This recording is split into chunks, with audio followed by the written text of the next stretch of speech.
YCP అధినేత జగన్మోహన్ రెడ్డి ఈ నెల 3వ తేదీ నుంచి 25వ తేదీ మధ్యలో లండన్ పర్యటనకి వెళ్ళాలి. ఇది అందరికీ తెలిసిందే. అనూహ్యంగా ఆయన ఆగిపోవటం జరిగింది. అయితే దీనికి ఒక్కొక్కరు ఒక్కొక్క రకంగా దీన్ని మీడియాలో ప్రొజెక్ట్ చేస్తున్నటువంటి పరిస్థితి. ఒక సెక్షన్ ఆఫ్ మీడియా ఆయన పాస్పోర్ట్ క్యాన్సిల్ అయింది కాబట్టి దాని గురించి వెళ్ళలేదు అనేది ఒక వర్షన్. ఇంకొక వర్షను ఏపీలో సడన్గా ప్రకృతి వైపరీత్యాలు వరదలు వచ్చాయి అందుకని వెళ్ళలేదు, ఇది ఇంకొక వర్షన్. హైకోర్టు ఇచ్చినటువంటి తీర్పు ఒకటైతే బయటకు వస్తున్నది ఇంకొకటి.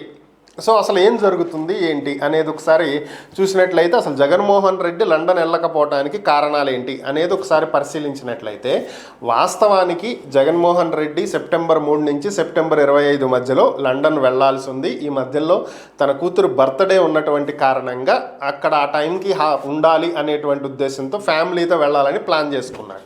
ఇది క్లియర్. అయితే గతంలో ఈయన ఎప్పుడు విదేశాలకు వెళ్ళినా సరే 2019 నుంచి 24 మధ్యలో ఆయన ముఖ్యమంత్రిగా ఉన్నాడు కాబట్టి ఒక స్టేట్ని రిప్రజెంట్ చేస్తున్నాడు కాబట్టి సో ఆయనకి డిప్లొమసీ పాస్పోర్ట్ అనేది ఉంటుంది. ఒక ముఖ్యమంత్రికే కాదు మంత్రులకు కూడా ఉంటుంది. ఎమ్మెల్యేలకు ఉండదు. ఎమ్మెల్యేలకి నార్మల్ పాస్పోర్ట్స్, వాళ్ళ పర్సనల్ పాస్పోర్ట్స్ ఉంటాయి. కానీ మంత్రుల హోదాలో ఉన్నటువంటి వాళ్ళకి ముఖ్యమంత్రులు, ప్రధానమంత్రులు, రాష్ట్రపతులు ఇలాంటి హోదాల్లో ఉన్నటువంటి వాళ్ళకి డిప్లొమసీ పాస్పోర్ట్స్ అని ఉంటాయి. సో ఇవేంటి అంటే వీటి ప్రత్యేకంగా వీళ్ళు నార్మల్ పాస్పోర్ట్స్తో పని ఉండదు. ఆ పాస్పోర్ట్ తోటి వీళ్ళు కంట్రీకి వెళ్ళొచ్చు, ఇతర దేశాలకు వెళ్ళొచ్చు. ఇవి డిప్లొమాటిక్ పాస్పోర్ట్స్ అంటాం, అంటే దౌత్య సంబంధాలకు సంబంధించి. సో వాటితోటి జగన్మోహన్ రెడ్డి ట్రావెల్ చేయడానికి గతంలో అవకాశం ఉండేది. కానీ అప్పుడు కూడా కోర్టు పర్మిషన్ నెససరీ కాబట్టి సిబిఐ కోర్టులో పర్మిషన్ తీసుకునేవాళ్ళు. ఇప్పుడు కూడా అలాగే సిబిఐ కోర్టులో పర్మిషన్ తీసుకున్నాడు వెళ్ళడానికి. కానీ ఇక్కడ ఏంటంటే ఆయన ఇప్పుడు ముఖ్యమంత్రి కాదు, ప్రతిపక్ష నేత కూడా కాదు, ఒక సాధారణ ఎమ్మెల్యే. సో కాబట్టి ఆయనకి డిప్లొమసీ పాస్పోర్ట్ని గవర్నమెంట్ క్యాన్సిల్ చేసింది. సో అది ఉండదు ఇప్పుడు. సో ఆయన పర్సనల్ పాస్పోర్ట్ మీద వెళ్ళాలి. సో పర్సనల్ పాస్పోర్ట్ మీద వెళ్ళాలి అంటే పర్సనల్ పాస్పోర్ట్ రెన్యువల్కి వచ్చింది. పర్సనల్ పాస్పోర్ట్ రెన్యువల్ చేస్తున్నటువంటి టైంలో ఆల్రెడీ కేసులు ఉంటాయి. ఇది ఒక జగన్మోహన్ రెడ్డికే కాదు, ఈ దేశంలో ఎవరు పాస్పోర్ట్కి అప్లై చేసినా, మీరైనా నేనైనా కూడా ఏదైనా సరే కేసులు ఉన్నట్లయితే అక్కడి నుంచి ఎన్ఓసి తీసుకురావాలి. ఇది కామన్ రూల్.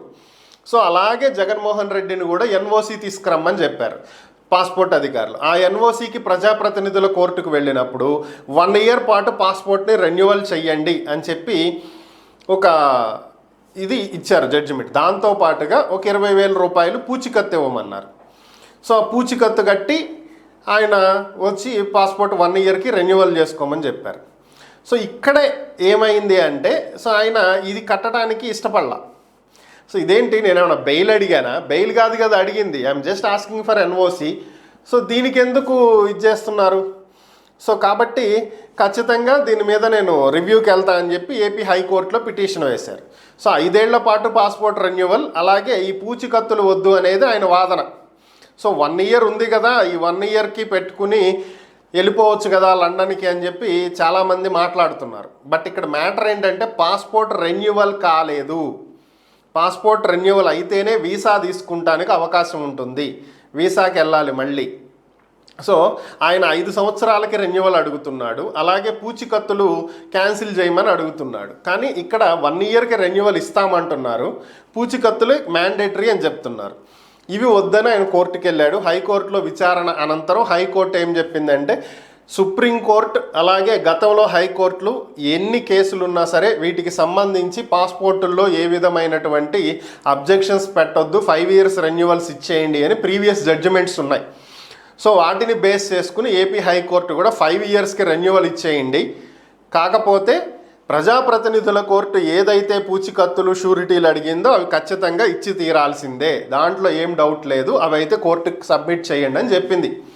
సో ఇప్పుడు పాస్పోర్ట్ రెన్యువల్ 5 ఇయర్స్కి చేస్తున్నారు. ఇప్పుడు కావాలనుకుంటే ఆయన వీసా అప్లై చేసుకుని రేపటి నుంచి వెళ్ళొచ్చు, నష్టమేం లేదు.